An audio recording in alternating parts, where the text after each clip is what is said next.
Il y a toujours la même clope. Toujours la même clope. Parce qu'il s'agit de cigarettes, hein. On leur met un bon filtre. On les fait un peu plus longues pour qu'elles aient l'aspect de cigarette, mais il s'agit de cigarettes. Il faut arrêter vos fantasmes sur les joints, les joints, le foin, le loin, le coin, le groin. Non, mais il faut arrêter.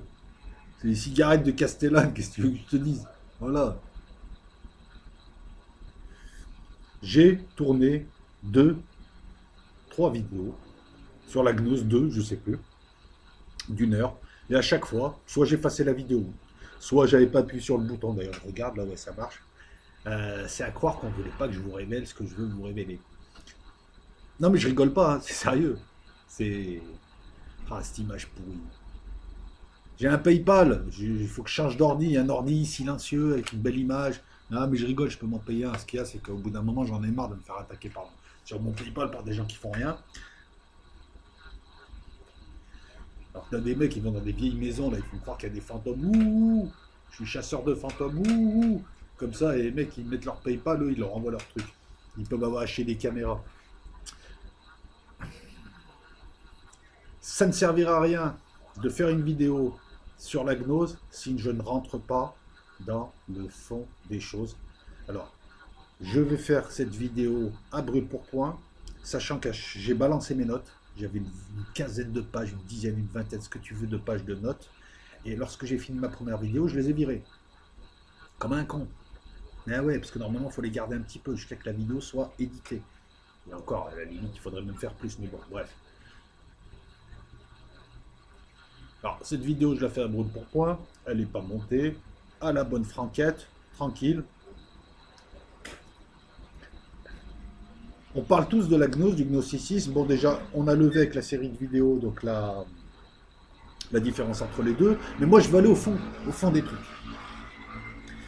Alors, au lieu de reprendre chaque grand courant, les Nassen, enfin les Zophites, les Sétiens, les Valentiniens, les machins, les marcionistes, et vous dire à chaque fois leur vision gnostique, leur vision notamment de la cosmogonie et de l'univers et de ce qu'il y avait avant et de ce qu'il y a ensuite qui peuplera l'univers, à savoir l'homme, les archontes.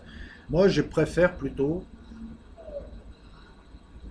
parler d'un tronc commun, évoquer avec vous le tronc commun à tous ces courants, détailler les étapes de cette cosmogonie et faire des parallèles avec tout un tas de sujets afin d'élargir le truc. Voilà. Si on regarde la cosmogonie du gnosticisme est une poésie, mais il ne faut pas la voir comme des faits qui s'enchaînent dans un ordre chronologique, quoique, mais des concepts et un processus. Si on le voit comme ça, on comprendra mieux les choses. Ensuite, il faut faire comme les mathématiciens, comme les gens intelligents, voir les choses différemment, voir les symboles, voir ceci, ce que ça peut signifier. Je reprends toujours mon exemple favori, entre le zéro hypothétique, j'ai bien dit zéro hypothétique, du Big Bang, qui est le modèle descriptif de la création de l'univers à une époque où l'univers était intensement chaud et dense et plus petit que maintenant. Bref. Et ensuite, il y a tous les sous-modèles en dessous, hein, modèle de l'inflation, modèle de ci, de ça. Mais bon, modèle du Big Bang. Entre le zéro hypothétique et 10 puissance moins 43 secondes, il y a une ère qu'on appelle l'ère de Planck, qui est toute vibrillonnante, une ère quantique. Et ben, pour vous illustrer mon propos, donc, lorsque je lis la Genèse, lorsque j'écoute un petit peu des kabbalistes qui me parlent du Tohu Bohu, je retrouve la description dans cette ère de Planck, qui est avant, en deçà du mur de Planck, et ère où on ne peut aller. C'est une ère de chaos, Tohu Bohu veut dire chaos, et c'est comme ça qu'on va procéder. Élargir, faire des transversales, et ensuite seulement, éventuellement, on fera un corollaire, enfin, on essaiera de mettre en exergue les corollaires, c'est-à-dire les implications. Imagine, je te dis, tu es en mousse. Ah, ouais, je suis en mousse, ah, ouais, je suis en mousse. Ok, corollaire à ça, il pleut. Ah, mais merde, je suis en mousse, il change, je vais mousser encore plus. Corollaire, c'est la conséquence.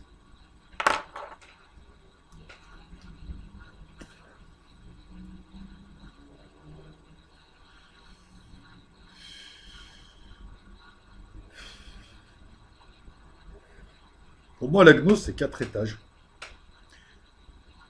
Et le problème, c'est qu'on a effacé les religions monothéistes ont effacé un étage et l'ont dilué dans les 3 autres. C'est ce qui a rendu les 3 autres bancales. Qu'est-ce qu'un gnostique? C'est un type qui, depuis enfance, pose une question sur ce qu'on me dit, j'y crois pas. Il y a un truc qui ne va pas.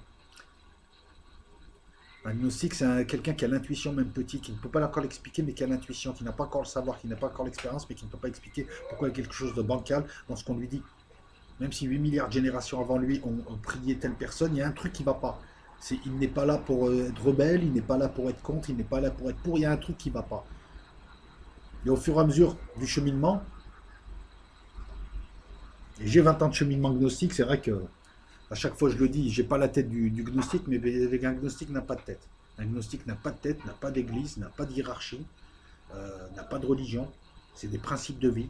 C'est une autre manière d'approcher Dieu, par le savoir, par la connaissance intuitive. Voilà ce qu'est un gnostique. 4 étages. Et oui, ils ont transformé ça en 3 étages. Pas forcément pour leurrer les humains, hein. Il a fallu à un moment donné peut-être simplifier. Je vous ai dit, tous les 2160 ans, on reprenait la même histoire, on la cassait en morceaux et on refaisait autre chose avec. Et c'est toujours la même histoire. Donc c'est toujours la même histoire depuis le départ. Mais à chaque ère, on change. On fracasse tout. On détruit tout ce qu'il y avait avant. Donc ça commence par une remise en cause. Ça se passe sur un siècle ou deux, hein. Ça commence par une remise en cause de tous les acquis, de toute l'histoire des religions précédentes. Voilà pourquoi les amateurs de terre creuse, terre plate, terre carrée, terre tout ça, vous êtes les premiers à nous parler de Blue Beam, de tout ça, mais vous êtes tellement cons que ce que vous nous dites, vous n'arrivez même pas à vous l'appliquer. Vous êtes les premiers à dire oui, ils vont nous faire Blue Beam, ils vont remettre en cause nos connaissances archéologiques, historiques, religieuses, et ils sont en train de vous le faire avec la terre plate. Le mec, tu lui expliques la combine et tu lui fais en même temps, tu sais. Tu lui dis je suis un escroc, il le sait, et tu lui prends la température quand même, et le gars il est tout quoi. Il se rend pas compte que tu lui as mis un. Bon bref, tu lui as mis le thermomètre comme on dit poliment. Alors, 4 étages, un protopère, un plérobe, un premier archonte, un démiurge, un dieu fabricant, et l'homme. Cosmogonie, c'est une création. Ouais, cosmogonie égyptienne, la cosmogonie machin, la cosmogonie de Thèbes. Enfin bon, je dis cosmogonie, ça se trouve, je me trompe. On va vous parler de comment les gnostiques voient Dieu, voient ce qu'il a fait, voient comment il est arrivé. Alors, j'ai pas les notes, hein, je fais ça comme ça, hein, de tête. On a un protopère. On te dit c'est la cause des causes. Il n'a pas de commencement. Il est éternel. On te le décrit d'une manière vague, complexe. On te dit il est le vide. Il est butor. Il est l'abîme. Il n'a pas de nom. Il est incompréhensible. Il est illimité. Il est ineffable. Enfin, tous les attributs de la divinité, c'est-à-dire l'absolu. Il est le Dieu transcendantal. Il l'appelle protopère. Ce protopère est face à sa pensée, Enoia. Alors, la pensée et tous les éons, E-O-N, S au pluriel, qui arrivent, ont des noms grecs. On dit que le gnosticisme est une hellénisation du christianisme. C'est pas faux. Il est face à sa pensée Enoia dans un silence absolu, Sigé. Sigwe, Sigé. C'est le nom du silence. On a déjà une première trinité. Le Père, la pensée, parce qu'on pourrait dire l'esprit, le silence. On te dit il n'y a pas de commencement. On parle de vide. Quelquefois on te dit spirale autour de sa pensée. Que je n'oublie rien. Déjà le fait de le séparer de sa pensée, de faire 2 êtres, de faire même 3 êtres avec le silence, c'est lui qui est silencieux, c'est sa pensée. Vous voyez, on a divisé en 3. On a déjà une trinité là. C'est très important. Après, je ne sais pas ce qu'on va en faire. Ensuite, spiraler autour de sa pensée. C'est un être qui habite un néant. Alors, attends, les Valentiniens, il me semble, ou les Septiens, te disent que c'est un néant éternel, absolu, parfait, habité par un être éternel, absolu et parfait. On a aussi une dissociation entre l'être et son corps, son enveloppe, l'éon, même s'il n'en a pas vraiment. Qu'est-ce qu'un néon? On verra plus tard que le l'éon, c'est une sorte d'espace-temps, sans vraiment l'être, conscientisé, avec une conscience. C'est un être-monde. L'univers, imagine, l'univers c'est Dieu. Il enfle, c'est Dieu. Imagine pour un microbe qui est dans notre corps, nous sommes son Dieu. Il faut le voir comme ça. Hein. Je cherche.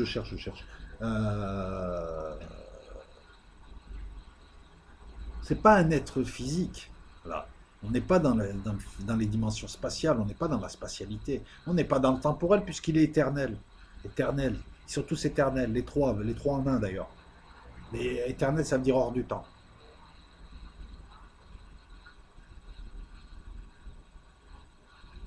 Il y a un souci. Parce qu'ils sont hors du temps, il a toujours été là, il n'a pas de commencement, il est le principe des principes, la cause des causes, il est éternel. Mais à un moment donné, il y a le temps qui apparaît, puisqu'il va y avoir le déclenchement de quelque chose. D'un coup, il est là, avec sa pensée, en silence, et d'un coup, le silence est rompu, puisque apparaît Nous, le premier des éons, qui fondera le plérum.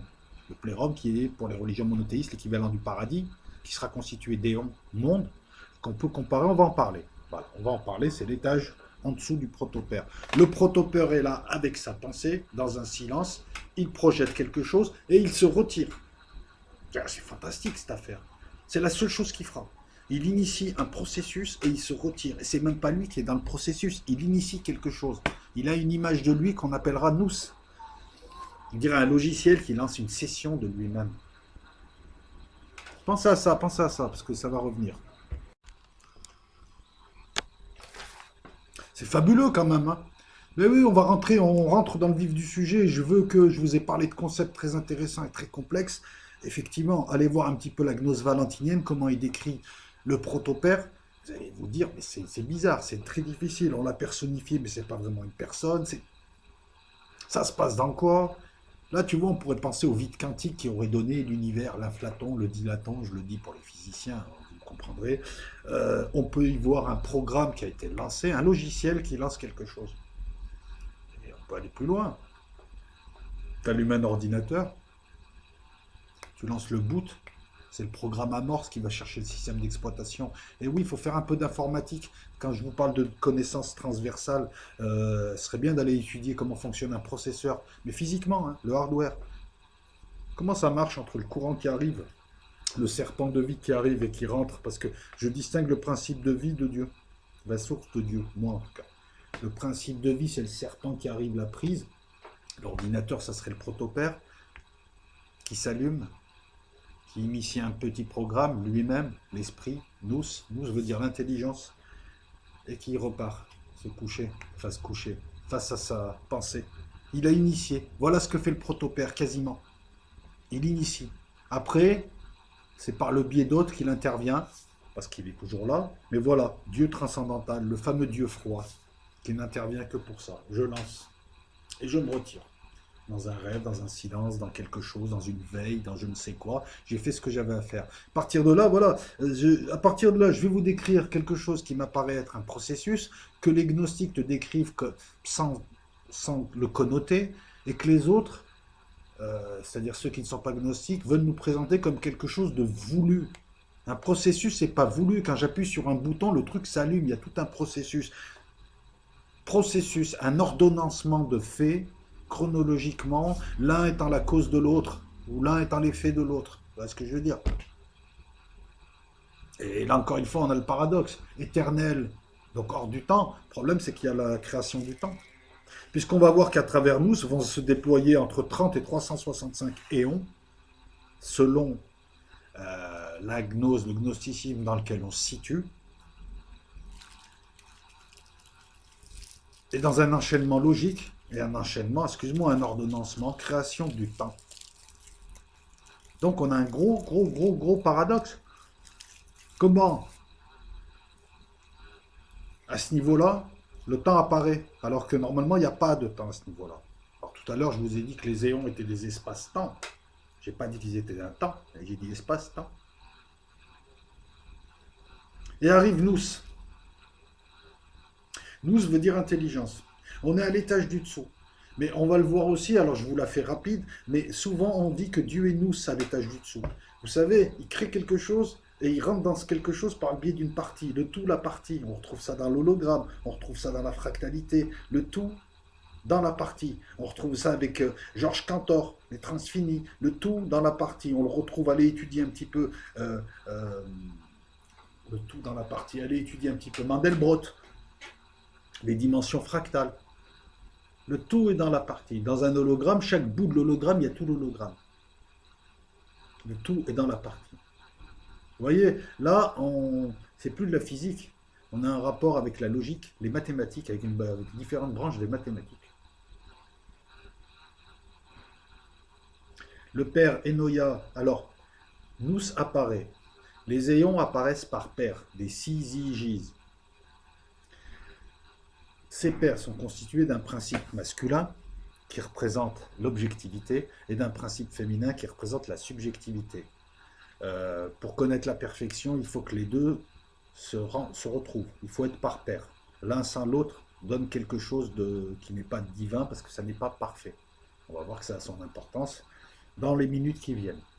Nous apparaît tout de suite après, dans le même temps, apparaît Aletheia. Et ça, c'est intéressant parce que là, on te dit maintenant, dans le même temps apparaît. En fait, on a l'impression, comme c'est décrit, on croit que tu as le principe Léon masculin qui apparaît en premier, puis Léon féminin. Non, ils apparaissent en même temps. Avec nous, ça apparaît Aletheia. Aletheia, c'est la vérité absolue. C'est marrant, intelligence, vérité absolue. C'est la base. Protopère, Enoya, Nous, Aletheia, 4, première tétrade. La seconde tétrade qui suivra, donc de Nous et d'Aletheia, je vous la fais de tête, je crois, si je ne dis pas de conneries, qu'il y a Logos et Zoé. Logos, c'est le raisonnement. C'est différentes choses. Logos, c'est le verbe. C'est la manière de s'exprimer. C'est la rhétorique, tout ça. Ça peut être aussi le logos platonicien, c'est l'idée du monde avant de l'avoir fabriqué. On y est aussi. Le logos, c'est le raisonnement. Le logos grec, c'est comment mener un raisonnement, ce que ne savent pas faire certains. Logos apparaît avec Zoé. Zoé, c'est la vie. Père, Enoya, Logos, Père, Enoya, Nous, Aletheia, Logos, Zoé. Tchac, tchac, tchac, tchac. Et Logos, Zoé vont donner la paire Anthropos, Ecclesia. Ecclesia veut dire le cosmos, mais c'est sous-entendu tout ce qui est matériel dans l'univers. Et Anthropos, c'est l'homme, l'image de l'homme. Alors, c'est quoi les éons? C'est des espaces-temps. On peut les voir comme les arbres séphirotiques, c'est-à-dire des espaces-temps dans lesquels on reproduit le plérum.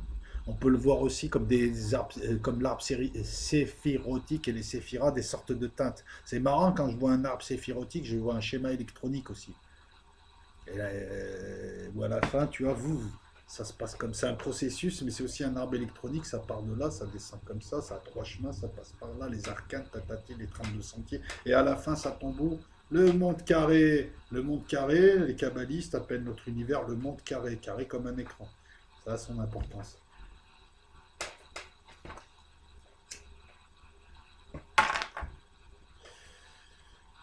Mais les éons sont éternels. Mais eux, ils ont un commencement. Ils sont par paire. On peut aussi les voir comme des concepts. Mais ils ont tous des noms grecs. Et vous allez voir Patrikos, Pistis. Il y a plein de noms. La mère, le paternel, le maternel, la foi, si ça. Mais moi, si j'avais voulu créer un ensemble de concepts fonctionnels, j'aurais créé d'autres concepts. Que je sais pas, Pistis, la foi.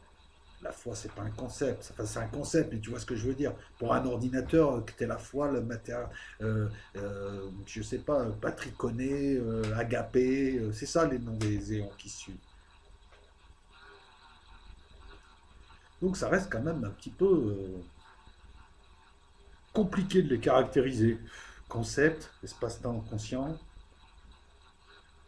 autre chose, sûrement d'ailleurs. Donc il y a un développement. Alors attends, le plérum est en train de se faire. Et là, vous allez voir, on dirait une suite arithmétique ou une suite géométrique. Enfin, en tout cas, c'est une suite qui se fait.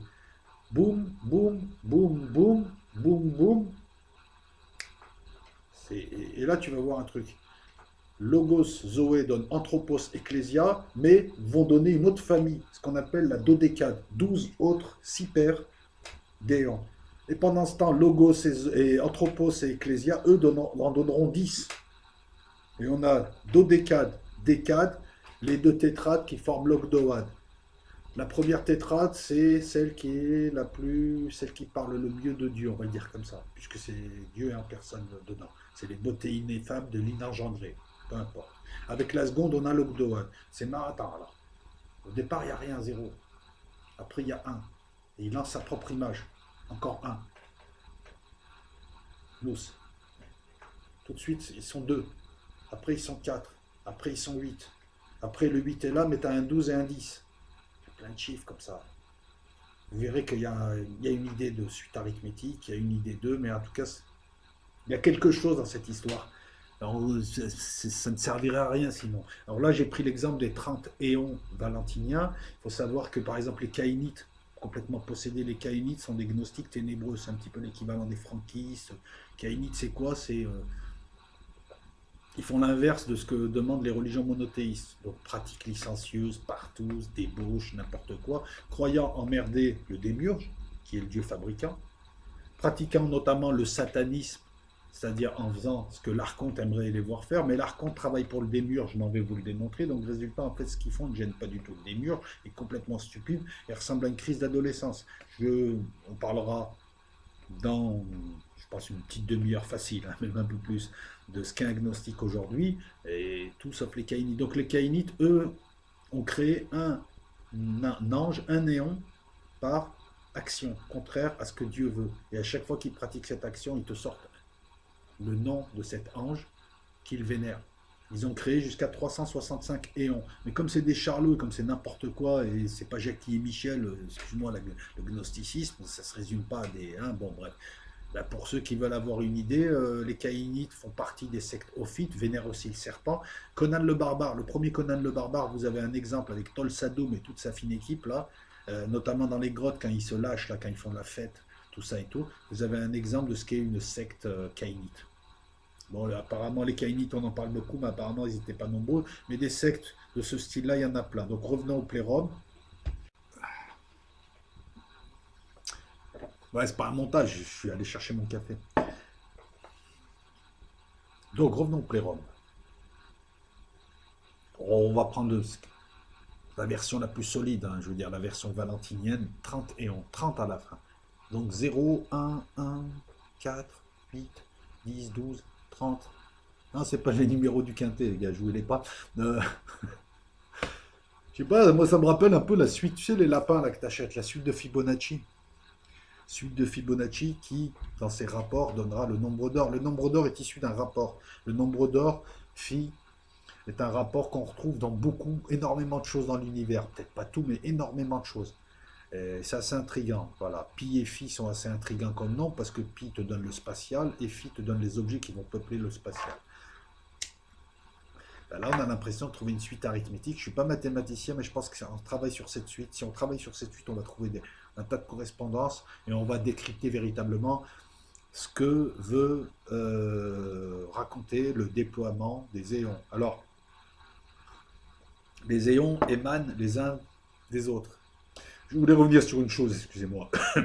Le Père, le proto-Père et sa pensée. On te dit uni avec sa pensée, il fait nous. On va retrouver aussi souvent cette notion d'union qui est ambiguë, parce qu'on va la retrouver aussi sous forme un peu sexuelle. Il faut savoir que l'un des piliers pour arriver à Dieu est le sexe sacré, le tantrisme, les vestales, mais c'est l'un des chemins aussi. Hein. Il n'y a pas que le chemin de l'austérité, il n'y a pas que la miséricorde, la rigueur, l'équilibre, il y a aussi d'autres chemins. Voilà. Donc, il y a ce lien-là, ce côté amour, mais amour connoté plus éros qu'agapé, ou philo. Il y a trois types d'amour. Il y a éros, c'est l'amour sexuel. Il y a l'amour amitié, j'aime, mais comme ça, c'est agapé. Et tu as le troisième, c'est aimer tous les gens, philanthrope. Donc je sais plus comment on dit en grec. Je m'excuse encore pour toutes ces imprécisions, mais là j'ai balancé toutes mes notes, je vous la fais comme ça et je suis en train de travailler. Ce que vous ne voyez pas, c'est que lors de mes hésitations, enfin pendant mes hésitations, je suis en train de bosser un plan vite fait, quoi. Et j'avais oublié ceci. Donc on revient aux éons. Donc ils émanent les uns des autres, c'est ce qu'on appelle une hypostase. Un peu comme le fils vient du père, mais sera toujours un peu mieux que le père. Mais c'est le père, mais en mieux. C'est Héros, c'est Osiris 2.0. Vous voyez un peu le... Parce qu'il y a de ça, quoi. Hein.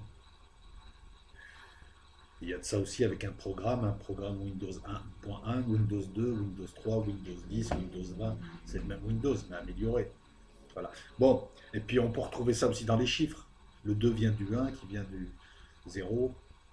C'est marrant parce qu'il n'y a qu'un maths où du 0 peuvent émaner du rien peut émaner le tout. C'est vrai ça aussi. Tous ces éons-là donnent le plérum. Plérum veut dire plénitude. C'est l'harmonie. Encore une fois, on retrouve cette idée de tiferet, d'harmonie, de beau, d'équilibre, de juste proportion, d'ordonnancement, qui s'oppose donc au reste, au chaos, au monde du chaos qui seront plus bas, etc., etc. C'est un monde de lumière. On a du mal à comprendre le plérum. On ne nous dit pas grand-chose sur le plérum. On nous dit jusqu'à 30 éons, puis ils seront jusqu'à 34, caché Valentin. C'est des mini-mondes, c'est des mondes de lumière. Vous voyez, là, on rentre dans les concepts. Hein. Cette vidéo ne paye pas de mine, mais on rentre quand même dans les concepts.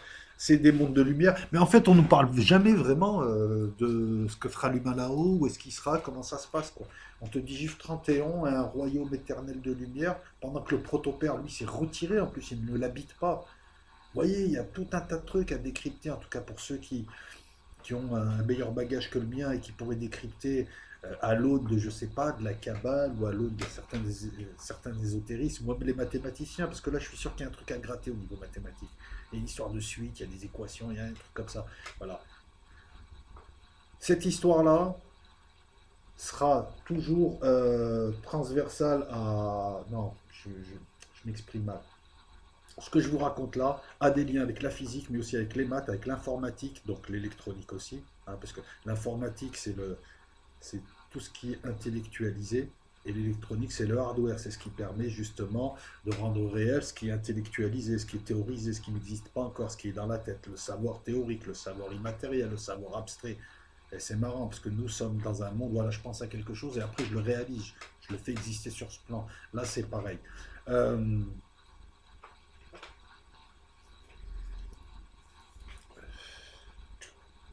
La philo, hein, parce que là, on parle de tout. Hein, je veux dire, depuis le début, on parle du solipsisme, de qu'est-ce que le réel, qu'est-ce que nous sommes.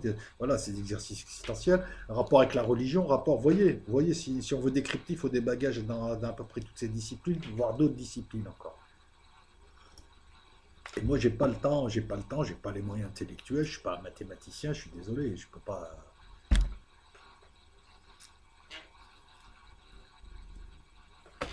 On a le deuxième étage. Un étage, un abîme, nous, l'étage du dessous. Le père là, le père qui se reproduit à l'étage du dessous. Autosimilarité d'organisation. On va quand même souvent mélanger le père, l'esprit, parce qu'on l'appelle aussi l'esprit, nous, à croire que Dieu est intelligence. Et puis il y a un truc aussi dont il faut se rendre compte, c'est qu'on parle d'esprit. Les gnostiques ont hiérarchisé l'esprit avant l'âme, parce que pour eux, par exemple, un Illic, c'est pas un humain, c'est un personnage non joueur. Il n'est que corps, il n'est que matière. Ensuite, on a les psychiques qui sont des humains, qui sont entre l'archonte et la mer, comme ils disent. Entre les deux. Ceux-là peuvent s'éveiller, ce sont des humains. C'est des psychiques. Je perds le fil de ce que je voulais dire. Ils ont une âme et un corps. Et top of the top, les pneumatiques, ceux qui savent, les parfaits, enfin les parfaits au sens ils savent, hein, parce que franchement ça fait un peu pompeux de dire les parfaits, moi je ne l'utiliserai pas personnellement. Eux ont un esprit, une âme, un corps. L'esprit est au-dessus de l'âme. Nous avons tendance, nous et les religions, et c'est marrant d'ailleurs hein, qu'ils aient coupé ça de... Enfin bon, ils parlent du Saint-Esprit, ils parlent de l'Esprit Saint, ils te disent que Jésus porte l'Esprit, que Dieu est l'Esprit Saint.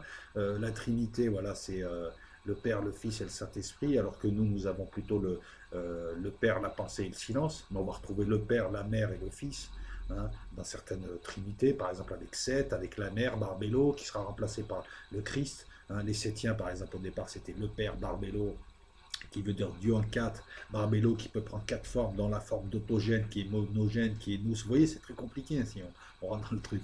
Voilà, c'est pour ça, je vais la faire simple. On va rester dans quelque chose de plus simple, parce que si je vous sors toutes les versions, je vous les mets, vous allez vous embrouiller. Moi-même, déjà, je commence déjà à m'embrouiller. C'est comme si Dieu, à des échelons inférieurs, était là, mais était représenté parce qu'il est l'esprit, la capacité à. Moi, je vous ai toujours dit que pour moi, l'âme, c'était le lien entre le joueur de la simulation et l'avatar. Euh, Pour les gnostiques, donc l'âme est donnée au psychique, c'est ce qui permet de faire tourner le corps. Mais pour monter, il faut avoir l'esprit, le souffle, l'esprit. Vous voyez, ces notions-là, on les retrouve dans les religions, mais différemment, retravaillées. Et on a mis l'âme au-dessus. Ça a été un des grands débats du Moyen-Âge entre les monistes, les dualistes, à savoir corps, âme, esprit. Allez vous intéresser un petit peu à tout ça. C'est très intéressant. Voilà. Pour certains, le corps, l'esprit, l'âme, les monistes disaient c'est un tout, d'autres disaient non, il y a l'âme et il y a le corps, et ainsi de suite, et ainsi de suite. Bref, nous avons un plérum. Deuxième étage, donc. Qu'est-ce que je pourrais rajouter sur ce plérum? On sait peu de choses, donc sur comment il est constitué. Tout ce qu'on sait, c'est que c'est vraiment. On imagine des lumières, des sphères de lumière, ça fait penser à la musique des sphères de Platon. Il y a un la cosmique. Attends. Regardez. On l'entend, hein. Alors je sais pas si vous pouvez l'entendre vous, mais moi je l'entends, regarde. Un la.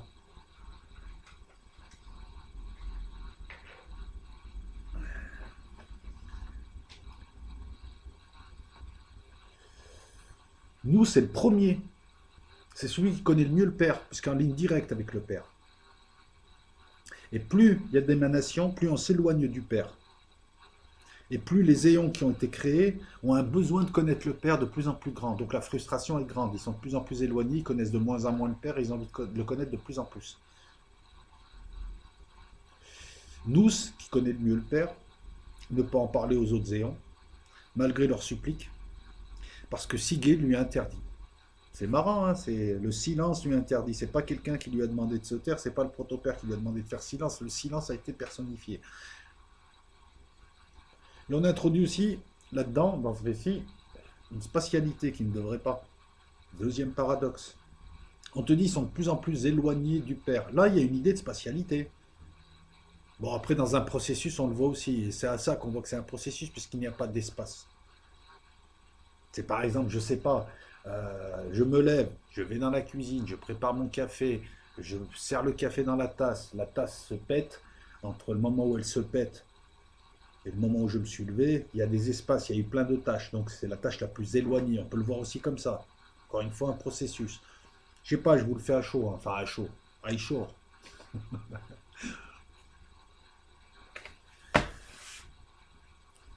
Donc le dernier rayon, Sophia, rayon féminin, uni à Télétos, qui veut dire la volonté. Donc c'est la 15e paire. Et elle, c'est la 30e. Elle a un besoin irrépressible de connaître le Père. Et là, cette expression connaître le Père, elle est quand même ambiguë. Parce qu'on est en train de mélanger connaissance et sexualité. En vieux français, quand on dit de cette femme, elle a connu cet homme, il y a aussi le côté, elle a eu des relations sexuelles avec, ils se sont connus intimement. Et là, Sophia veut connaître le Père. Il faut savoir que Sophia est connue comme étant la connaissance, avec un grand C, c'est-à-dire du savoir avec du sens, mais aussi comme la lascivité. On peut la retrouver sous la forme de la Vierge Marie, de Ninursag, de Tiamat, mais de Marie-Madeleine aussi, de Ishtar. Je vous ai dit que Ishtar, Nashtah, Tashtah, Ishatao, Ishtar, c'est danser. C'est des danseuses orientales. Ce sont les descendants d'Ishtar. Tashtah.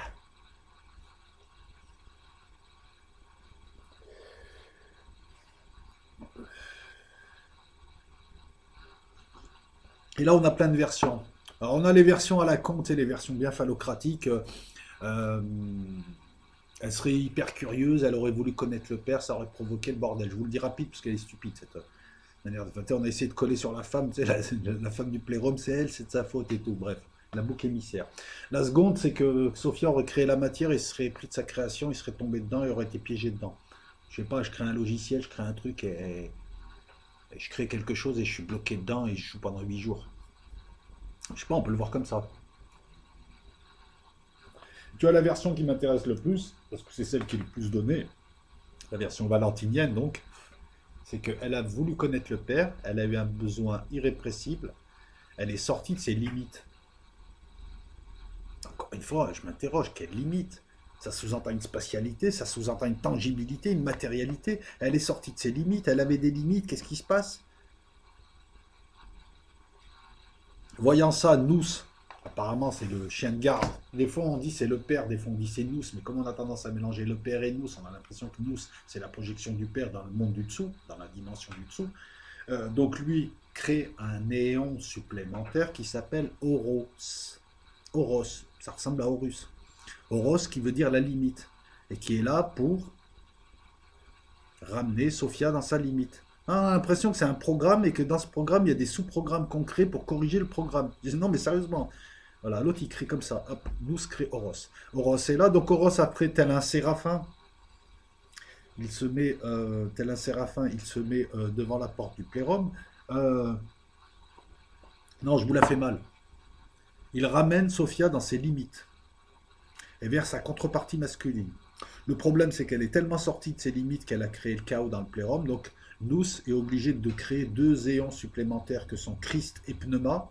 Pneuma veut dire l'esprit, et c'est le l'éon féminin, c'est le principe féminin sur le coup. C'est marrant, hein, esprit féminin. Bah. Tout est important. Ils ont pour charge de ramener l'harmonie dans le plérum, qui veut dire plénitude. Donc ils expliquent à tous, en gros, qu'ils ne peuvent connaître le Père, de par...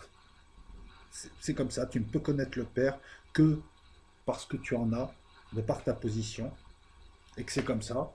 Ouais, en gros, ils leur disent, voilà, c'est faire une raison, et que nous ne pouvait pas. C'était celui qui connaissait le mieux le Père, et plus tu t'éloignais, moins tu le connaissais, et qu'il fallait se faire une raison.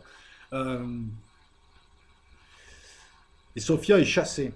Pourquoi elle est chassée? Parce qu'en fait, de cet accident cosmique, moi je l'appelle comme ça, est né un être difforme, borgne, aveugle. Alors ils lui ont tout mis sur le dos. Hein. C'est limite, hey, t'es communiste, voilà. Bon bref, je dirais la blague de Coluche quoi. Euh, qui est le démiurge, Yaldabaoth, le fils du chaos. Elle l'aurait enfanté de par son désir sans sa contrepartie masculine, de par son désir de connaître le père, elle aurait enfanté Yao. Moi je vais l'appeler Yao, c'est plus simple. Sans sa contrepartie masculine Télétos. Là, ça sous-entend un déséquilibre. Comme si elle avait créé quelque chose, mais de manière déséquilibrée. Donc, elle est virée du plérum, et lui est chassé du plérum. Alors, encore une fois, plusieurs versions de Yao, mais la plus celle qui est donnée, comment dire, celle que reprennent le plus tous les courants, c'est la version de Yao chassé du plérum. Donc, il est chassé du plérum, il voit la lumière du plérum petit à petit diminuer, diminuer, diminuer, il tombe dans les ténèbres, il tombe dans le monde du chaos.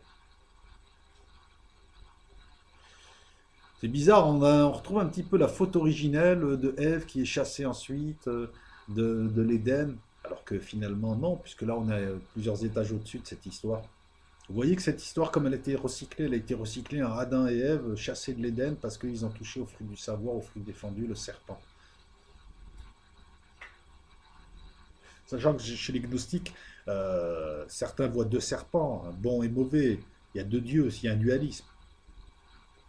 Et pour beaucoup de gnostiques, le serpent du jardin d'Éden tel qu'il est raconté dans la religion, c'est Lucifer alias Jésus qui est venu donner le savoir à Adam et Ève humains pour les aider contre le démiurge qui les tenait avec ses archontes en Éden. Donc l'histoire a été inversée. Vous prenez pas, vous en faites ce que vous voulez. Ça tient un peu plus la route. Donc Sophia est chassée du plérum, elle chiale, ils la prennent en pitié, il y a plusieurs versions, mais en tout cas elle remonte. Elle est aux abords inférieurs du plérum, mais, et c'est là où c'est super, elle remonte, mais elle laisse sa contrepartie féminine, Hachamot, dans le royaume terrestre, enfin en bas. Et là, encore une fois, on dirait de la physique. Je suis dans un milieu, j'existe dans ce milieu parce que je lui ai pris son énergie, je suis une particule virtuelle, je restitue l'énergie avant de disparaître. Là, c'est pareil. Elle donne une contrepartie avant de remonter. Ça sous-entend quelque chose, ça. Il faut décrypter, il y a quelque chose derrière, je veux dire. Je ne sais pas comment on peut dire ça, c'est une métaphore, c'est quoi? Hachamot. Et Horus, comme il voit Hachamot chialer en bas, je vous le dis avec mes mots, il crée Léon, Jésus, qui vient la consoler. Chaque mot a un sens. Des larmes d'Hachamot se créera le principe illique. Yao va se servir du principe psychique. Yao se servira de ses larmes pour se créer le monde, pour créer l'univers. Alors Yao, lui, il tombe. Il tombe, je viens de faire comme ils font les Jones, et lui, bah, il est chassé. Euh, il trouve ça injuste, et il est vénère. Alors autour de lui se forme un néant ténébreux dans lequel il est. C'est ce qui donne l'univers. Yaldabaoth, le fils du chaos. Création de l'univers, c'est lui. On retrouve encore une fois un néon autour de lui, autour de sa conscience. On ne sait pas ce qu'il est. On te dit c'est un être difforme, c'est un être aveugle, c'est un être borgne. Sous-entendu, il n'a pas le savoir. Parce que de bonne foi, il pense être le tout. Tel un processeur qui ne voit pas le monde dans lequel il est, mais qui ne peut que voir de l'énergie passer ou ne pas passer. S'il pouvait voir quelque chose, il ne verrait même pas le monde à l'écran. Yao ne voit que l'univers dans lequel il est, ses propres pensées. C'est pas forcément un être matériel. C'est pas un être du tout matériel. Alors, ce qui est marrant, c'est que on parle d'accident cosmique, mais il y a des choses intrigantes. C'est que Yao sera appelé l'ouvrier inconscient des mondes du bas. Ouvrier inconscient. Donc, eux avaient conscience qu'il allait être un ouvrier inconscient des mondes du bas. Et puis, ouvrier pour faire quoi? Et puis, des mondes du bas, encore une fois, spatialité. Les mondes du bas, ça sous-entend qu'il y a un haut, un bas. Il y a un sens. Dans l'espace, il n'y en a pas. D'ailleurs, là, on est dans des espaces adimensionnels. Un haut et un bas en fréquence. Ces mondes-là sont décrits comme ténébreux, chaotiques, bordéliques, monde de la densité, monde de la matière. Plus on descend, plus c'est dense. Plus on monte, plus c'est lumineux et plus c'est léger. Les Sétiens te parlent par exemple de la création de l'univers en te parlant de trois principes. La lumière, les eaux ténébreuses qui essayent de choper la lumière, et au milieu il y a un souffle, un vide. Et c'est là où se fait l'univers. Et que l'univers, enfin, tout ce beau bordel s'est créé lorsque la lumière s'est retrouvée emprisonnée par les ténèbres. Toujours cette idée. Chez les kabbalistes Feuge, on parle du réceptacle Adam qui s'est brisé en 1000 morceaux. On parle d'étincelles divines à récupérer. On parle des 288 morceaux de l'œil à récupérer. Toujours des bouts de lumière, des bouts d'eux à l'intérieur de corps humain, parce que je vous rappelle que les gnostiques te disent que nous avons tous une étincelle divine qui est le pouvoir de créer sur notre plan ou sur les plans inférieurs, donc emmener la lumière de plus en plus bas. C'est ce qui nous différencie des illiques, des botes, des archontes. Nous sommes supérieurs à notre fabricant qui est le démiurge, parce que lorsque nous remonterons plein robe, nous serons au-dessus, nous avons cette faculté de créer, il n'a que la faculté d'imiter. Et cette étincelle est dans un monde mauvais et dans un corps mauvais. Voilà. En plus enfermé dans une triple enveloppe illique, avec un esprit contrefacteur. En plus, c'est des archontes derrière. Donc bien, ils l'ont bien serré, quoi. Ils l'ont bien embastillé. Et là, on parle d'étincelles, d'eau ténébreuse, bref, voilà. Donc, il tombe, sa colère fait qu'un néon ténébreux se forme, ça forme l'univers. L'énergie du Big Bang qui a formé l'univers. Une colère, gros dégagement d'énergie d'un univers conscient. Cet univers-là est le démiurge. Le démiurge, c'est un logiciel, ça, c'est la session. Ah, voilà, c'est comme ça. Faut pas que j'oublie certaines choses.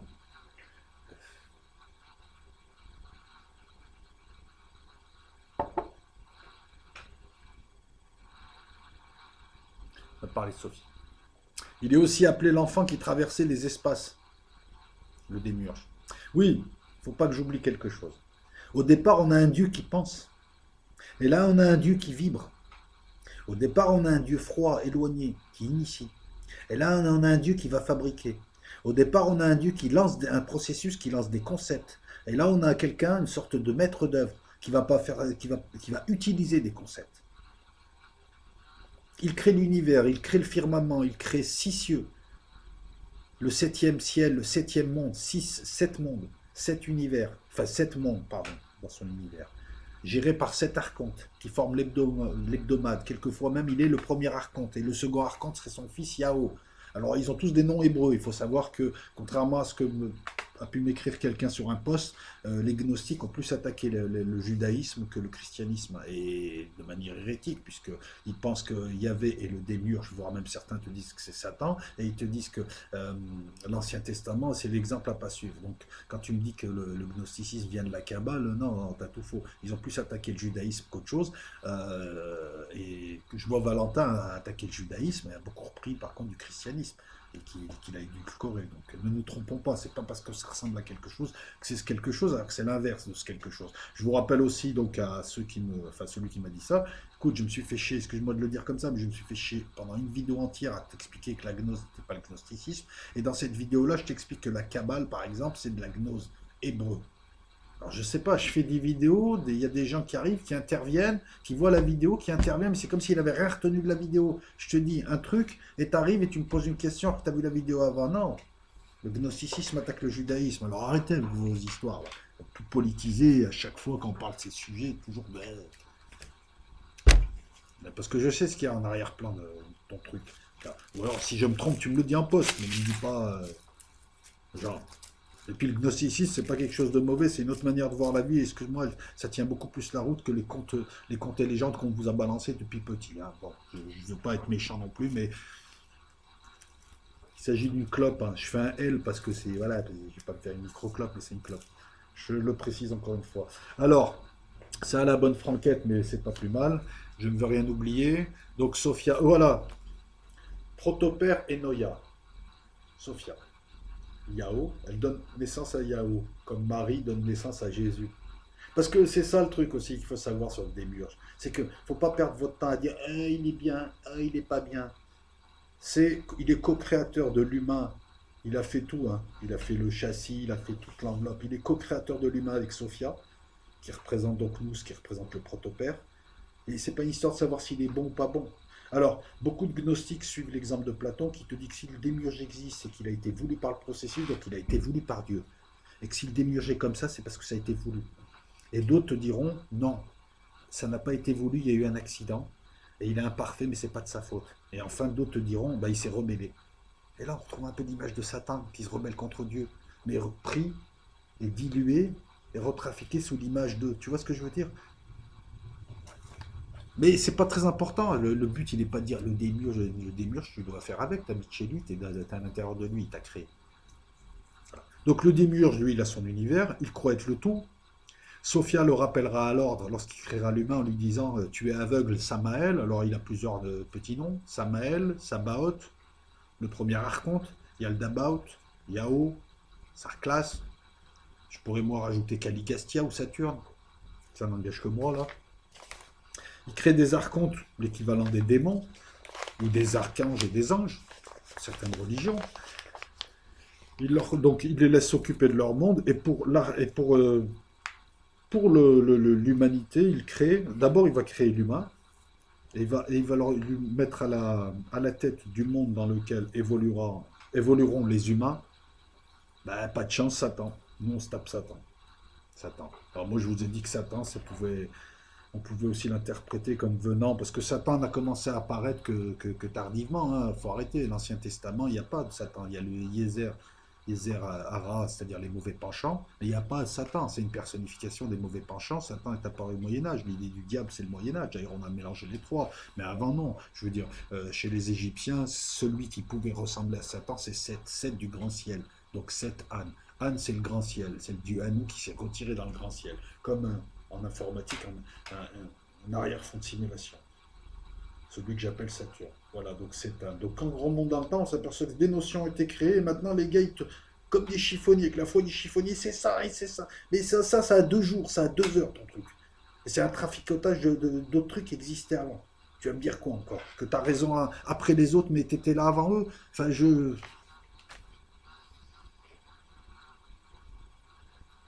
Yao, il est là, comme ça, tranquille, il voit une lumière, en fait, il voit le reflet d'Anthropos. Vous vous rappelez Anthropos, là-haut? Les Sétiens, eux, ils te parlent de l'homme primordial, Adama, avant d'être différencié, et de son fils, le fils de l'homme, qui rappelle Adam Kadmon, après différenciation. Ça, c'est les Sétiens. Mais je vais rester chez les Valentiniens. De toute façon, on retrouve le même concept. Yao, qui ne peut qu'imiter. Tiens, d'ailleurs, on dit du diable qui ne peut que. Satan qui ne peut qu'imiter, qui ne peut pas créer. C'est marrant, ça. Voyons, tout ce que nous voyons là, on le retrouve dans les religions, mais mélangé, attribué à l'un. L'autre, il s'appelle comme ça. L'autre, il est devenu vert. L'autre, il est là. L'autre, il fait ci. Mais en fait, c'est la même histoire qui est cassée. Là, on a dilué le quatrième étage dans les trois autres. Yao Yadalbot voit un reflet de l'homme, voit un reflet d'Anthropos ou du fils de l'homme ou de sa grand-mère ou qui tu veux, bref. Non, mais c'est vrai, on va accélérer un peu quand même, sinon demain on y est. Bref, il voit quelque chose, il dit waouh, Tchoukar et tout, je vais faire la même. Il demande aux archontes de lui faire la même chose. Il crée les générations pré-adamiques, des humains ratés, des humains qui n'ont pas l'étincelle. Sophia qui voit ça, une fois c'est Sophia, une fois c'est nous, une fois c'est le protopère, tu as l'impression que c'est la même personne. Elle réussit à faire en sorte que ce soit le démiurge qui instille le souffle pneumatique que lui-même a, parce qu'il a une étincelle divine, hein, Yao, il va l'instiller aux hommes. Donc il se fait doubler, quoi. Comme une renarde, elle se débrouille pour que, en plus du principe de l'élément ilique, qui est le corps, l'élément psychique, qui est l'âme, qu'ils aient l'esprit. C'est ça notre étincelle divine, la capacité à créer l'étincelle divine emprisonnée dans notre corps qui nous relie avec le plérum, dont on sait peu de choses d'ailleurs, on ne sait même pas comment on l'habitera. Est-ce qu'on va l'habiter? Est-ce qu'on sera juste un bout de luminaire chez Lumina, là-haut, comme ça, pour l'éternité? On ne sait pas. Voilà. Euh,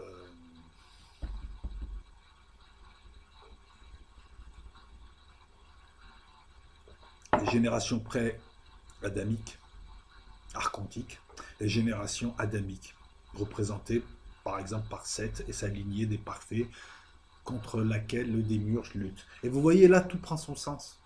Parce que quand on dit Dieu a créé le diable, mais en même temps il combat le diable, machin, on voit bien que c'est bancal ces versions. C'est des versions, c'est de la pipe. Je m'excuse de le dire comme ça. Il crée l'homme, il crée Satan. Satan est là pour diviser l'homme et pour le limiter. Encore une fois, on a l'impression qu'il y a des notions d'informatique pour limiter tel programme, pour limiter tel truc, pour le bloquer là. Pour chaque chose a un rôle. Alors, si on raisonne en termes de bien et pas bien, bon, méchant, ça vaut pas tripette là. Là, on a un processus qui se fait, un truc, quelque chose qui, moi, me fait penser à l'informatique, hein. Un ordi qui s'allume, le bot qui va chercher le système d'exploitation qui est le playroom, le système d'exploitation qui va aller chercher le processeur. D'ailleurs, vous remarquez le rôle de Sophia à chaque fois. À chaque fois, elle est là pour injecter de la connaissance, le souffle de l'esprit.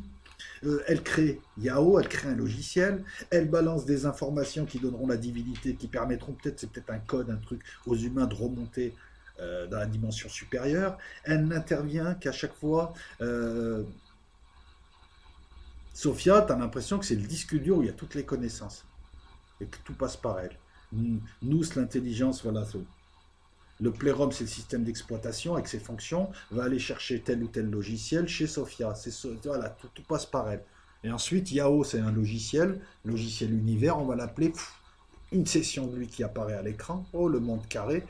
Et on est là, et on joue, et hop. Et on est dans notre monde et on nous raconte nos trucs, on nous raconte nos machins. Et chaque 2160 ans, tout change et tout. On est dans une cible. À quelle fin? À des fins de jeu enrôlé, à des fins de prospective, d'études, voilà. Mais tout ce que je suis certain, c'est que à l'image et à la ressemblance de Dieu.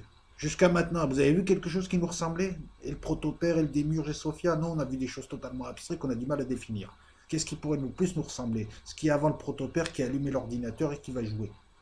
Et qui a créé une sim ou qui joue avec une sim. Et je sais pas, comme nous, on joue dans Second Life, on joue avec des gens, les avatars nous ressemblent, je veux dire. On voit bien que c'est une conception humaine et que le monde original, le monde qui a créé ce monde-là, il est au-dessus. Ben, nous, c'est pareil. Nous ne sommes juste que la projection. Platon te le dit, les alchimistes disent, on est des projections d'ombre, on est des pensées qui pensent. Nous ne sommes juste que de la projection de quelque chose qui existe, les originaux. Hein, Platon parlait de principes et de multiples. Les originaux sont dans un autre monde. Quand Burenstenas te dit qu'avant il y avait Aor, la lumière divine, c'est-à-dire l'énergie, et que d'un coup il y a une gangue qui s'est faite, et qu'à travers cette gangue, donc la lumière passe et ça donne des projections d'ombre, c'est nous et notre monde, c'est ni plus ni moins, excuse-moi, que des données. L'énergie qui vient du câble serpent, c'est le serpent qui donne la vie, là, le caducé, tout ça. Le serpent, c'est ton câble, il rentre, il permet à l'ordinateur de fonctionner. Nous sommes des données, l'énergie arrive, on est projeté à l'écran. C'est exactement la même chose si tu sais le voir comme il faut le voir. Tu vois ce que je veux dire? Si tu n'es pas premier degré, tu décryptes, mais c'est exactement la même chose. Et Sophia, là-dedans, voilà, Yao, un logiciel, Sophia, le disque dur, le playroom, c'est le système d'exploitation, et le protopère, c'est ou le boot ou l'ordinateur, ou le truc qui lance. Après, on peut envisager ça, je vous le dis avec mes concepts, mais comme c'est une notion indépassable, indéfinissable, etc., c'est peut-être autre chose. C'est un horizon indépassable, Dieu. Donc, on le dit avec nos concepts à nous. Voilà. On le dit avec notre câblage. Comme une fourmi, il exprimerait d'une autre manière, avec des phéromones, ou exprimerait quelque chose. Mais on exprime toujours quelque chose qui nous dépasse. Mais ce que moi j'apporte là dans cette vidéo, c'est qu'au lieu de voir quelque chose de conscient et des êtres conscients, je vois plutôt des processus faits. Il est où le libre arbitre là-dedans? en plus des paradoxes que j'ai relevés, temporels et spatiaux, il est où le libre arbitre là-dedans? Donc, Yao voit que les humains ont une étincelle divine, il est énervé, il leur met une triple enveloppe illique, c'est-à-dire l'ensemble de nos désirs, nos tentations, il leur met un esprit contrefacteur en plus, je dirais des programmes. Esprit contrefacteur qui sera, tu sais, on a toujours nos deux tendances, nos deux opposés. Ce qui veut nous tirer vers le haut, tu sais, le bon démon, l'ange et le démon. Ce qui veut nous tirer vers le haut et ce qui nous tire vers le bas. L'esprit contrefacteur est là à chaque fois qu'on veut s'élever intellectuellement, psychiquement, qu'on veut aller vers le haut, vers la lumière, il est là pour nous tirer vers le bas, vers pareil, encore une fois, le plaisir des sens, le plaisir du matériel, l'ego, ce que tu veux. À côté de ça, on a les archontes donc, qui surveillent, qui sont là, surtout à notre mort, parce qu'un gnostique te dit que la réincarnation, finalement, c'est le seul moyen. Il faut casser la roue du samsara, qu'à chaque réincarnation, tu remontes, mais tu montes pas très très haut, puisque tu as des archontes, tu as des gardiens qui t'empêchent de monter. Le parfait, c'est-à-dire le gnostique qui connaît l'illumination, lui, il a les sauts. Il a les pentacles, il a toutes ces choses qui lui permettront de passer et de remonter au plérum et de casser cette roue des réincarnations qui est là à l'infini. Et les autres retombent dans un nouveau corps, se font à nouveau emprisonner, sont énervés et repartent à zéro puisqu'ils n'ont plus les souvenirs. Et encore une fois, qui sommes-nous? Nous enfilons des corps comme des vêtements, nous enfilons des expériences comme des vêtements, nos souvenirs ne sont pas à nous, rien n'est à nous. Qu'est-ce qu'on est à la base? Vous voyez, là, on a une question ontologique. Que sommes-nous? T'es pas toi, parce que tu vas mourir, tu seras dans un autre corps avec une autre vie, tu te rappelleras plus de cette vie, tu n'es pas toi, tu n'es pas ton nom, tu n'es pas, t'as rien. Qu'est-ce que je pourrais rajouter encore sur cette phase, donc création de l'homme? Bon, on a parlé de la réincarnation, on parlera plus tard de. Donc voilà, donc le démiurge et Satan sont les ennemis, entre guillemets, de l'humain. Eux, ils voient toute intrusion d'ailleurs comme une intrusion ennemie. Et pour eux, voilà, ce que je veux que tu comprennes, c'est pourquoi tout ce processus pour arriver à la fin à la création de l'être le plus futile de l'univers, c'est-à-dire l'humain. Ça montre bien qu'on est au milieu de la scène. On en revient à cette histoire d'extraterrestre, d'univers. Qu'est-ce que tu sais de l'univers? C'est une simulation, il y aura un principe d'économie qui fait, parce que à chaque fois que je parle de simulation, tu as toujours le type, ouais mais tu te rends compte, on ne peut pas simuler tout l'univers. Mais on ne va pas simuler les enzymes sur Pluton, on ne va pas simuler chaque particule élémentaire de l'univers, donc arrête de me dire qu'il faut un calculateur plus gros que l'univers. On va faire ce que faut toute simulation. Un double principe, un principe d'économie. Regarde, je vois ce que j'ai besoin de voir, l'observateur fait l'observation, et là on se retombe sur le quantique. Si je veux par exemple me charcuter, et je veux aller voir un truc à l'intérieur, ben, quand je me charcuterai, il y aura un programme plus élaboré qui apparaîtra. Si je veux voir un atome, il y aura un programme plus élaboré. Mais si je ne veux pas les voir, ils n'existent pas, ils n'apparaissent pas. C'est un principe d'économie pour économiser de la puissance de calcul. On peut le voir comme ça. Après, quand on parle de simulation, je ne sais pas dit dans quoi elle tournait. Ça peut être un être organique, un être mi-organique, l'association du carbone et du fer. Un CFE, comme dirait Asimov, un être mi-organique, mi-machine. Voilà. Donc après, peu importe, c'est le concept, il est juste, voilà, c'est un ensemble de processus où il est libre arbitre. On voit bien que l'humain a un rôle central, est une partie, et que la partie opposée, finalement, c'est le démiurge, sans qu'il soit vraiment opposé, mais il va l'empêcher d'eux, parce qu'il est là pour ça. C'est comme Satan, c'est son exercice de maths. On s'en fout qu'il soit bien ou pas bien. Ça, c'est nous, ça, c'est sur le plan humain, sur le plan, dans cet univers photon luciférien entre autres, mais Lucifer c'est la lumière. Dans cet univers-là où nous sommes binaires, l'humain a tendance à raisonner en bien et en mal. Là, il faut que tu comprennes, c'est tout, que tu es dans un processus, que tu n'es rien. Et qu'on te l'a expliqué de mille et une manières. Et que le jour où tu le comprendras bien, tu te libéreras peut-être. Ben, il y a peut-être un truc qui se fera et tu quitteras l'univers, tu remonteras là où tu dois être, tu n'existeras plus, c'est peut-être ça la vraie libération. Parce que pareil, si tu vas mourir, si tu crois qu'en mourant tu te libères, ben non, tu reviens dans un autre corps et c'est reparti, en avant Simone, comme en l'an 40, allez. Qu'est-ce que je pourrais rajouter d'autre? Et puis là, on comprend mieux la création de Satan, on comprend mieux pourquoi tout est créé, puisque c'est un processus. Voilà. En plus, attends, le démiurge ne peut même pas être contre le protopère dans la mesure où Protopère est très loin, il initie tout ça, il n'intervient pas. Vous remarquez qu'ils interviennent de temps en temps là-haut, mais que par contre, ils le laissent faire. Alors, soit ils ne peuvent pas, soit on voit bien que c'est un processus, parce que si franchement ils feraient ce qu'eux ne voudraient pas qu'ils fassent, ils interviendraient. Ben, ils n'interviennent pas, parce qu'ils ne peuvent pas. Pourquoi? Parce que chacun a des fonctions, des machins bien précis. La naissance des archontes s'appelle l'hypostase des archontes. Vous avez un texte comme ça. Vous avez beaucoup de textes. Vous avez les actes de Thomas, Piscis Sophia, l'hypostase des archontes que je vous conseille. Euh, ah, l'évangile. Alors l'évangile de Judas, c'est pas sûr que ce soit gnostique, mais allez voir ce qu'en dit John Lash. Allez voir tout un tas de choses. Même, alors évitez le New Age parce que le New Age, faites-vous votre propre idée, mais méfiez-vous. Il y a beaucoup de gens qui font dire aux gnostiques tout un tas de choses qui n'ont pas dit. Prenons un exemple. L'homme. L'homme, il a une double nature. Il a une étincelle divine dans un corps illique, entouré d'une triple enveloppe illique, avec un esprit contrefacteur. Donc il a à la fois la fabrication d'un dieu fabricant qui est le démiurge, et une aide surnaturelle venue de la mer, Sophia, permise par le protopère, le dieu froid. Le démiurge étant le dieu chaud. Un dieu pensant, un dieu vibrant. Marrant ça aussi. D'ailleurs, je m'interroge toujours sur comment on pourrait. Qu'est-ce qu'une pensée? Est-ce qu'il y a une onde de pensée? C'est fascinant la pensée. On a au-dessus quelque chose qui pense. À l'étage du plérum, ça pense. À l'étage du protopère, c'est le silence. Le silence est d'or. Ça me fait penser à ça. Au plérum, c'est l'argent. Ça pense. C'est de la lumière. C'est éternel. Ah, je refasse un coup de latte. Je sais pas si on entend. Et nous, ça vibre.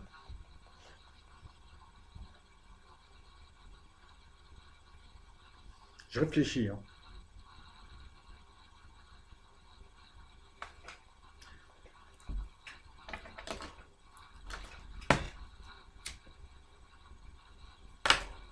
On est fabriqué, donc double nature en nous.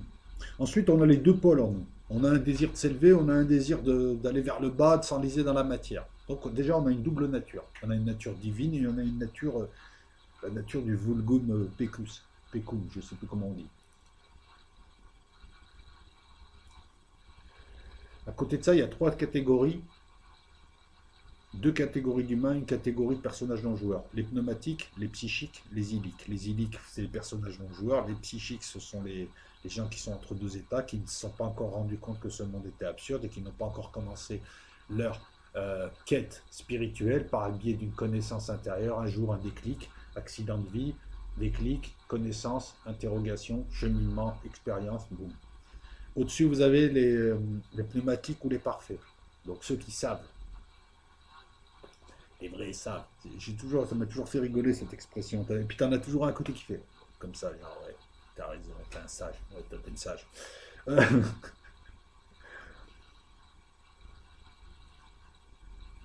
Qu'est-ce que je vais exprimer comme idée? Si vous voulez, le divin et le démiurgique se sont entremêlés. Il n'y a pas d'ethnie, ou de religion, ou de race, ou de supérieur à l'autre. Dans une même famille, au sein du même être, tu as les mélanges. Le corps est illique. Une partie de nous est psychique. Pour ceux qui ont la chance de se réveiller, une partie de nous est pneumatique. Comme dirait un agnostique, je suis dans ce monde, je ne suis pas de ce monde, je suis ni supérieur ni inférieur aux autres, je suis juste différent. Voilà, j'ai pris conscience d'un truc, il y a un réveil. C'est Paul Atreides dans Dune. Le dormeur doit se réveiller. Se réveiller, voilà, c'est ça le gnosticisme. Et certains donc se sont servis de ça pour créer. Bon, Rorschach, il va s'énerver, mais je m'en fous. Les adamiques et les non-adamiques. Et les homo sapiens. Non, ça marche pas comme ça. D'autres te diront qu'effectivement, nous sommes entourés de illiques, de personnages non-joueurs, au sein duquel tu as pas mal de gens qui ne sont pas capables d'empathie. On les reconnaît parce qu'ils imitent, ils veulent être dans la norme, ils imitent, ils singent la norme. Attention, je le dis encore une fois, c'est pas parce que ton voisin a l'air d'un beauf que c'est un illique. C'est plus compliqué que ça. Un tueur en série est un illique, voire même plus, parce qu'il y a encore des gens qui peuvent être possédés, il y a encore des gens qui peuvent. Enfin bon, c'est très compliqué. Vous avez vu par exemple les cas de possession en informatique, un programme peut en posséder un autre. Tout s'expliquerait par cette histoire de simulation. Donc voilà, donc après, il ne faut pas que le gnosticisme serve à échafauder des théories pour dominer un autre groupe, c'est de la merde. Le savoir doit pouvoir te libérer, il ne doit pas pouvoir t'aider à dominer. Normalement, c'est un vrai gnostique, tu n'en as plus rien à foutre de dominer les autres. Tu as envie de te cacher, tu as même envie de fuir les humains, tu t'en fous. Tu sais, voilà, quand tu as un vrai gnostique, tu t'aperçois que voilà, c'est un problème énergétique qu'il y a beaucoup de mauvaises énergies et tu essayes déjà de te préserver. Après, la réalité de ce monde, il n'est pas de se moquer ou pas des religions. Un vrai gnostique ne cherchera pas à attaquer les religions. Il dit ce qu'il en pense. Il dit qu'il vaut mieux avoir affaire à des gens qui sont en religion que des gens qui font n'importe quoi. Mais il ne ment pas. Il ne se fait pas passer pour. À un moment donné, nos chemins divergent. Moi, je poursuis et vous poursuivez votre route. Ça ne veut pas dire s'opposer. Comme lorsque je dis que les religions étaient trafiquées, ce n'est pas forcément à mauvais escient. Il a fallu à un moment donné, pour faire passer certaines bonnes choses, les simplifier. Je le dis pour les croyants, je veux dire, c'est le coup de dire hey, Dieu il n'est pas gentil, l'autre Dieu il est mieux, machin, c'est pas comme ça marche pas comme ça. Ce qui nous intéresse, c'est de comprendre. Quand tu comprends, le problème n'existe plus. Et ensuite, tu as les implications. Ah, c'est donc ça, je suis comme ça, et c'est ça, et ça. Et maintenant, qu'est-ce qu'on fait? Voilà, il est là, et c'est là le travail que tu as à faire. En plus d'aller vérifier ça et de te faire ton idée. C'est là le truc. Par exemple, un agnostique, la femme et l'homme, ils sont à égalité. Ils sont complémentaires. Mais la femme a un rôle prophétique. Barbello, Sophia. Je veux dire, s'il n'y a pas Sophia, ton étincelle divine, tu l'as dans l'eau, c'est Carlos. Ouais, il n'y a plus rien. Voilà, donc opposer les femmes et les hommes, ça c'est en bas qu'il faut ça. De toute façon, dans ce monde-là, on oppose les gens, binarité, opposition, clivage, voilà, ça fait partie des constantes de l'archonte.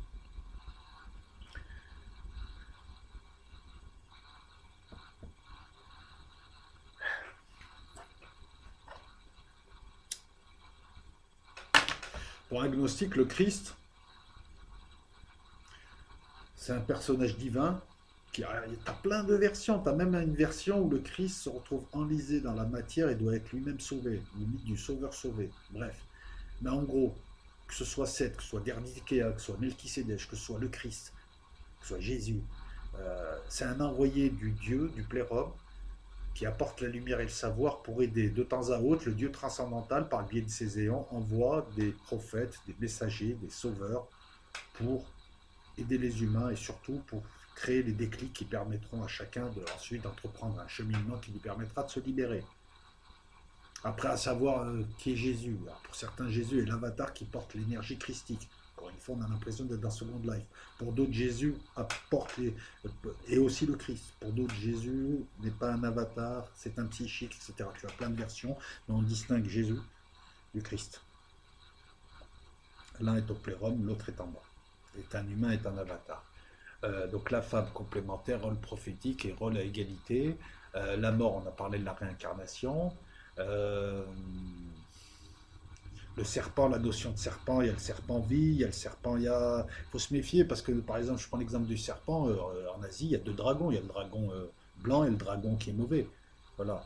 Euh, Nous, on a, notamment en Europe, le dragon est vu comme quelque chose de pas bien, mais bon, Alan Duke a su démontrer que le dragon, c'était surtout le temps, Satan, temps, le temps qui tue tout, qui détruit tout, et qu'il fallait combattre le temps pour trouver l'immortalité. Et puis voilà, allez voir ce qu'en dit Ellen Duke lorsqu'il parle du dragon temps, de Georges, GE, la Terre, l'or au milieu, et encore la Terre, donc l'or au milieu, les nains qui surveillent cet or-là, un or, lumière, savoir, etc. etc. J'ai envie aussi d'évoquer avec vous Garnier Mallet qui dit que de temps à autre, dans un processus, c'est l'un des rares qui parle de processus, vous avez, durant le processus, vous avez au départ, au milieu et à la fin, vous avez des personnalités qui apparaissent pour guider le processus. Et à la fin, le dernier fait passer, le passeur, Pâques, Pessah, Jésus, passage de la mer, morte. Il fait passer.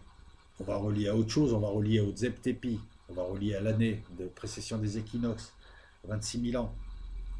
On va relier à l'école des mystères des prêtres d'Horus, qui dit que des 26 000 ans, tu se formes un Horus. Tu deviens Horus, tu vois tout, tu surplombes tout, tu fais 6 à 700 réincarnations, et ensuite tu montes d'un cran, un affinage. On peut aussi dire que ces 26 000 ans, à la fin, c'est comme un calcul. On peut dire que tout ceci n'est qu'un calcul et qu'à la fin, on va garder un résultat qu'on va réinjecter dans un nouveau calcul. C'est ça les grandes années de 26 000 ans. Vous voyez, on peut faire des liens avec beaucoup de choses. Hein. Et rien ne se contredit, en fait.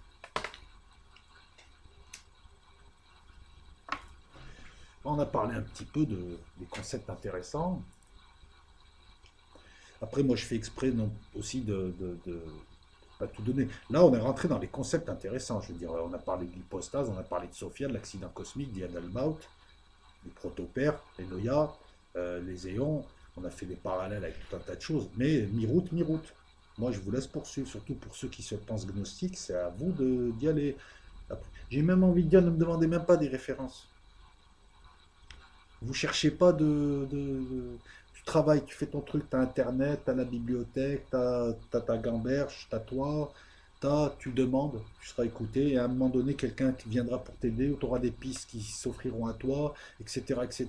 Voilà, le but pour un gnostique, c'est pas, je veux dire, moi je cherche pas à monter mon école, un gnostique ne cherche pas à être gourou et être gouroutisé. On déteste ça. Un maître choisit des élèves, c'est lui qui les choisit quand il estime qu'ils sont prêts et aptes à écouter ce qu'il est. Hein, quelquefois, tu as un élève ou une élève, mais qui se prend pour le prof, puis à la fin, bon ben. Mais il faut absolument que tu fasses ta propre idée. Voilà. Voilà pourquoi je suis rentré quand même dans le détail, là, en faisant une grosse synthèse, parce que je te promets que des mouvements et l'hétérogénéité des mouvements gnostiques, rien que chez Simon le magicien, qui est l'ancêtre de tous, c'est un peu le padré de tous. Hein. Tu as une quinzaine ou une vingtaine de mouvements qui sont sortis, chacun avait le nom du maître qui a emmené une partie des élèves de Simon le magicien. Et d'ailleurs, beaucoup se donneront les septiens. Voilà. Donc, après, tu peux aller voir. Moi, je t'ai donné des noms Valentin, Basilide, je peux te rajouter Marcion et les martionnistes. C'est bien, intéresse-toi au masdéisme, intéresse-toi à l'Ancien Testament, intéresse-toi à tout un tas de choses. Euh, Qu'est-ce que je peux rajouter de plus? Je veux dire, là, ça fait long, quoi, 1h10.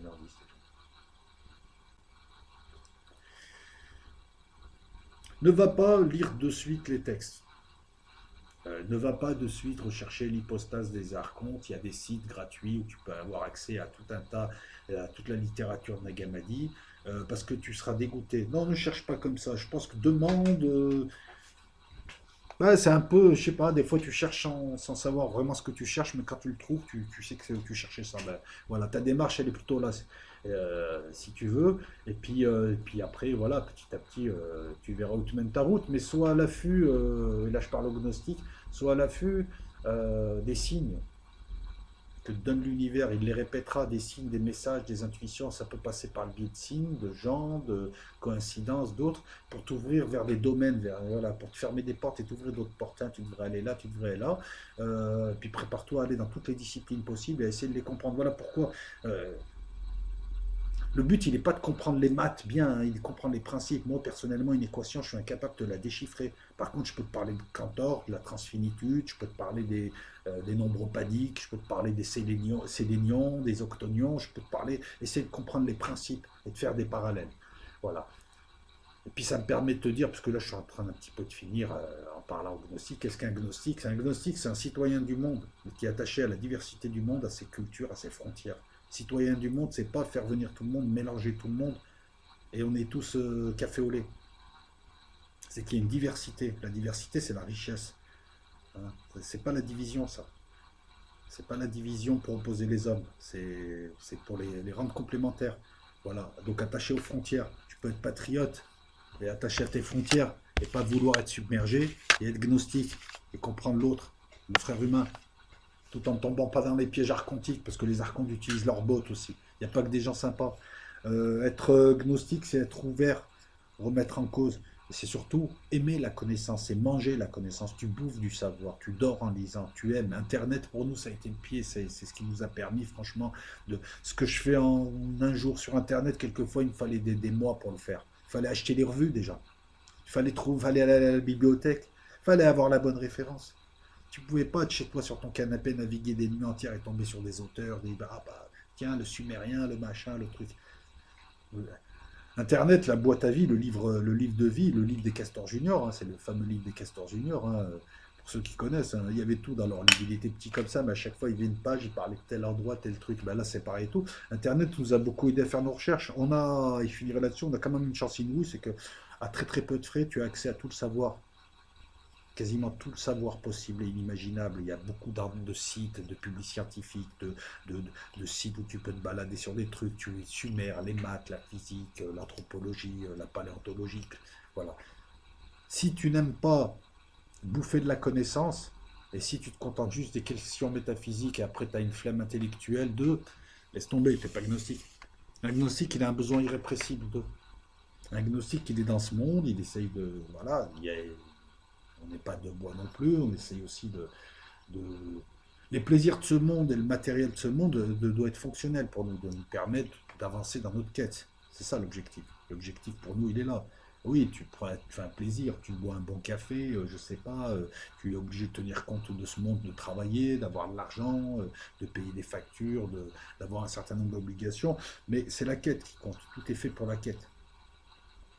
Voilà, je le dis parce que pour ceux qui pensent qu'être gnostique, c'est être austère et avoir une robe de bure, se raser le crâne, donner à bouffer à 40 pauvres et attendre la mort, non, ça marche pas comme ça. Il y a des différents gnostiques. Tu as des gens qui se retireront dans un monastère et qui boufferont bio ou qui seront végans, et d'autres qui seront des fêtards. Sauf qu'il y a fêtard et fêtard. Il ne fera pas que la fête. Et puis il s'intéressera de plus en plus de la matière où il la verra différemment. La matière doit être fonctionnelle pour moi. Moi j'aime bien des beaux ordinateurs, j'aime bien, mais il faut que ça me serve. Un téléphone, il faut qu'il me serve. Voilà, je m'en tape que ce soit un iPhone, un machin chou, un truc, ci, un ça. J'ai un Samsung, mais il me sert. Il y a beaucoup de fonctionnalités. Voilà. La matière ne doit pas m'emprisonner. Je suis pas du genre à aller... je critique pas, hein, mais je suis pas du genre à aller laver ma voiture tous les dimanches, à l'éléphant bleu, et puis à investir dans des jantes. Je critique pas le tuning, c'est très bien le tuning, j'en ai fait du tuning. Il faut s'amuser. Je n'aime pas les gens qui te disent, il faut pas faire comme ça parce que moi je fais pas comme ça. Non, faites, faites. Ce que je veux dire par là, c'est que quand tu commences un cheminement gnostique, il y a des choses dont tu te désintéresses et j'ai pris des exemples pour moi. Voilà, avant moi j'aimais bien le tuning quand j'étais jeune et tout. Euh, Maintenant, je m'en tape, quoi. Mais je comprends, je veux dire, voilà, si être gnostique, c'est comprendre l'autre, hein. C'est comprendre aussi que les gens ne sont pas tous comme toi, ne pensent pas comme toi, et à partir du moment où ils sont rationnels et qu'ils ne sont pas stupides, comprendre. Donc voilà, non, je ne dis pas non plus qu'on prenne ça pour une critique stupide, parce qu'elle le serait. Donc, qu'est-ce que je pourrais rajouter d'autre? Donc, vous voyez au travers un petit peu la cosmogonie, la création un petit peu de ce processus. Euh, dans lequel moi je vois une évolution, un processus informatique et le développement d'un ordinateur, d'une simulation, etc. etc. On peut parler très longtemps, on peut parler longuement, on peut faire des transversales avec tout un tas de disciplines. Donc à vous de reprendre le flambeau et puis de cette vidéo d'en tirer quelque chose. Mais voilà, moi je ne suis pas mathématicien, mais je suis sûr qu'avec tous les nombres qui sont donnés, il y a quelque chose à gratter. Il y a quelque chose à gratter. Pareil, je ne suis pas physicien, mais je suis sûr qu'il y a plein de concepts abordés dans la cosmogonie gnostique qui peuvent trouver des pendants dans la physique, quelle que soit la physique, quelle que soit la branche de la physique, et ainsi de suite. Et je pense donc que les textes gnostiques, qui sont poétiques au demeurant, qui ne doivent pas être pris pour des faits ou des concepts, mais pour quelque chose d'autre, bah, sont aussi, je pense, un message, une description, peut-être le langage, une description cryptée, mais accessible avec certains concepts. Et il faut peut-être atteindre le XXe siècle. Peut-être qu'on a dû atteindre le XXe siècle et l'informatique pour comprendre tout un tas de choses et pour que ça, le chakra coronal s'ouvre. Donc, c'est une description poétique et mécryptée d'un processus qui nous implique et qui demande encore à trouver son sens. Parce qu'après, c'est compliqué d'aller au-delà. Voilà. Donc, si vous voulez rajouter des choses à ce que je viens de dire, n'hésitez pas en commentaire. Je vais laisser quand même s'accumuler les commentaires, mais je pense que donc le cycle gnostique s'achève là. Vous avez tout sur Internet. Vous avez notamment une excellente conférence de Michel Dessay qui s'intitule La gnose, elle est comme ça. Vous avez Arcana qui parle de la gnose. C'est les deux que j'ai trouvé le mieux, mais bon, vous avez d'autres vidéos gnostiques plus universitaires. Allez vous intéresser un peu à ça si vous voulez en reparler. Moi, je vais attendre un petit peu d'avoir tous vos commentaires. Et puis, je ne sais pas si je ne ferai pas une vidéo pour en parler, c'est peut-être le mieux. En tout cas, merci à vous. Donc voilà, donc 3 vidéos au lieu de 4. Je ne compte pas l'intro du cycle gnostique. Donc là, je vais faire quelques vidéos d'actualité. Je pense faire une vidéo sur un film ou deux. Et ensuite, Gilles, alors j'ai tes messages. C'est vrai que je ne te réponds pas, mais je les lis, hein. El gato. Je vais me servir un petit peu de tes messages, entre autres, pour démarrer quelque chose sur le quantique. J'avais fait, les anciens vont me dire, ouais, mais tu as déjà fait 2 vidéos sur la physique quantique. Je sais, mais elles sont plus là. Merci John Doe de m'avoir envoyé les audios. Je sais pas si je te l'ai dit, je te le redis encore. Mais je préfère refaire, faire de nouvelles vidéos, parce qu'au bout d'un an et demi de YouTube, je pense que je peux faire quelque chose de mieux que ce que j'avais fait. Voilà. Et expliquer un petit peu le quantique. Alors là, le cycle quantique, c'est quantique subquantique. Hein. Ça démarre d'en bas, de l'air de Planck, et ça finira à la décohérence. Donc le début, les portes du monde classique. Merci à toutes et à tous. Abonnez-vous, n'hésitez pas à pousser parce que c'est comme ça qu'on est visible. Merci pour votre soutien, merci d'être là. Excusez-moi, elle a été longue, mais je voulais pas la couper en deux, ça aurait fait, voilà, c'est pas, ça n'aurait pas été honnête de ma part. Et puis, Fanny. Ciao.